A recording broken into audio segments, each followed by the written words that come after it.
छत्रपती संभाजीनगर शहरात 2018 मध्ये आंबे विकत घेण्याच्या वादावरून दंगल पेटली होती आणि पाहता पाहता शहागंज भागात दगडफेक आणि जाळपोळही झाली होती।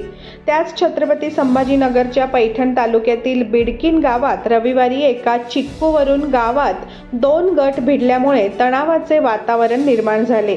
यात काही 5-6 लोक देखील जखमी झाली आहेत। विशेष म्हणजे तणावाची परिस्थिती पाहता अतिरिक्त पोलिसांची कुमक वागवावी लागली।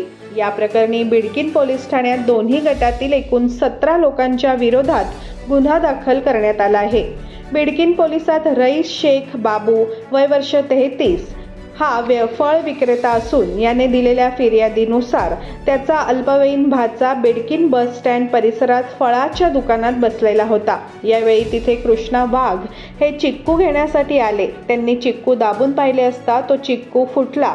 यावेळी दुकानात बसलेल्या मुलाने चिक्कू फोडू नका असे म्हटल्यावरून दोघांमध्ये वाद झाला। सुरुवातीला शाब्दिक वाद सुरू झाला आणि यानंतर दोघांमध्ये हाणामारी झाली।